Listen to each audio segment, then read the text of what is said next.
Luke chapter 19. Luke chapter 19, show me verse 45. Are we there? Let us take it from verse 45.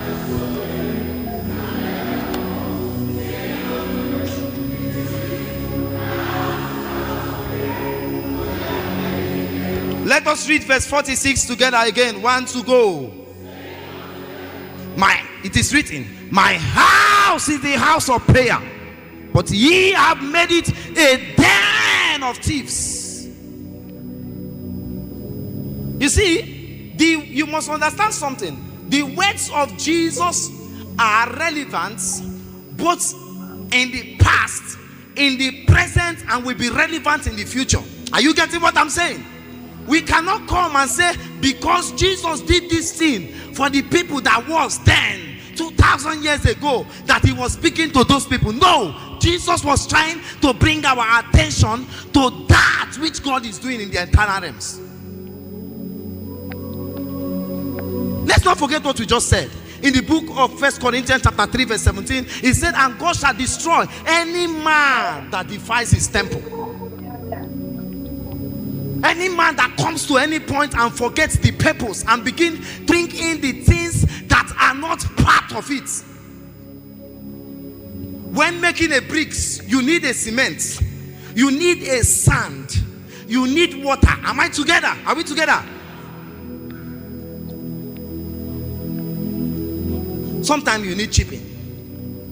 If at any point you bring wood or you bring sawdust to add to it, the scripture is saying that you are part. Show me verse 45. You are beginning to exchange. You are beginning to exchange divine things with things that fades.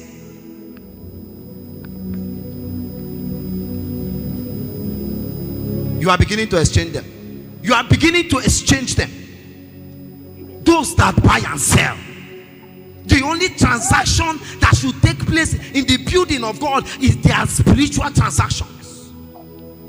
Let me tell you, in the building of God, what happens is that men give the things that are mundane to receive the things that are eternal. Are you getting what I'm saying? In the den of thieves, men sell their birthrights to receive the things that can fade and be destroyed. Men sell their place. That is how a man stood up and sold his place with 30 pieces of silver.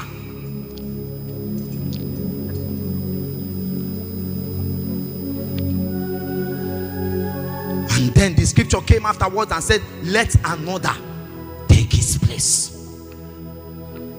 When men forget the purpose, when men forget the driving force, when men forget the landing place, when men forget the assignment, they begin to bring in things and makes exchange the things that ought not to be there. Show me my scripture. Show me verse 46.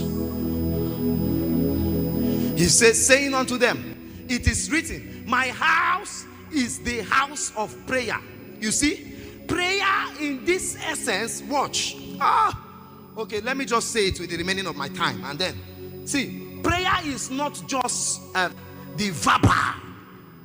Are you getting what I'm saying? How I know this is that you need to check the purpose of that prayer. Why do men pray? Why is it that when God comes to a territory and it seems as though there is no one, he will say, I look for a man that will stand in the gap. Prayer is a spiritual gate. Are you getting what I'm saying? It is through prayer that God can reach out to the world. It is through prayer. It is prayer that can set up the things that needs to be in the building. Prayer arranges. Prayer takes away. Prayer puts in place. So if you come and then you see us, and when we are praying like this, it is not because of your need. It is because of the need of God. How can a man pray to the point where he will appear before a cashier and the cashier will see him and then start crying and say, I see Jesus in your eyes? If not that the man has so much prayed that his vessel will be arranged so well that he can suit the Lord.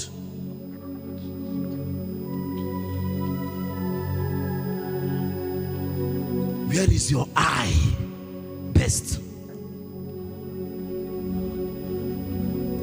Where was it and where is it now? Where is your focus? What is driving you? What is your driving force? I was asking, I don't want to date. I was asking someone. I was asking the person, what are the components of the den of thieves? It is where people, it is where destinies are exchanged.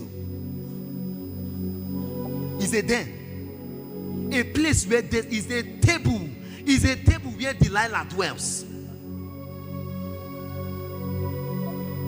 You know, when they talk, you then think of, if you want what Paul said in 1 Corinthians, he was speaking concerning strife, division. He was speaking. It seemed as though men forgot things and then started chasing the things that ought not to be. Say, you are leaving the purpose of the house. The house that is supposed to be the house of prayer. That is supposed to be the house of God.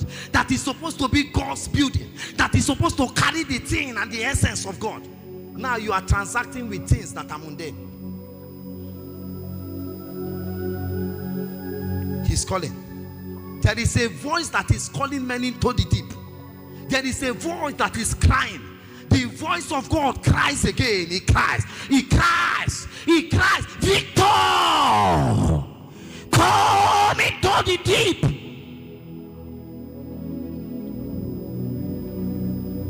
He cries, Sochima. He cries.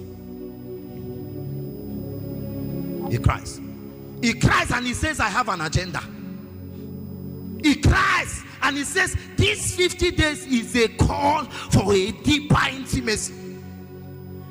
It's a call to finish the agenda. It's a call to strengthen the agenda. Nations are waiting.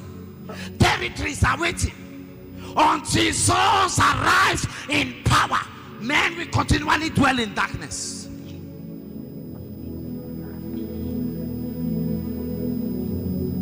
You are going to cry and ask the Lord to find you. You are going to ask him to find you. You are going to tell him you lay down everything that are yours and that you hold.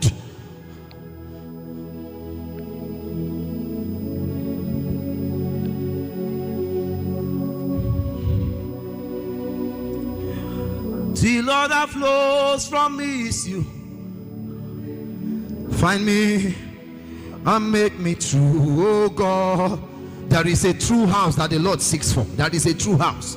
There is a true house. I am not saying you are not doing enough. I am saying your enough is not enough. I'm not saying you are not trying. I am saying that there are things that you need to do, that should put in place. The things that God needs to dwell, to calm down.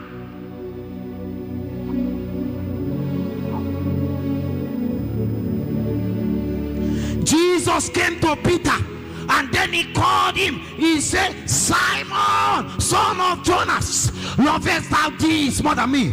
That is after he had given him the things that he has been chasing all night. All night. It means that Jesus can give us with a twinkle of an eye something we have been chasing for 10,000 years. Somebody cry.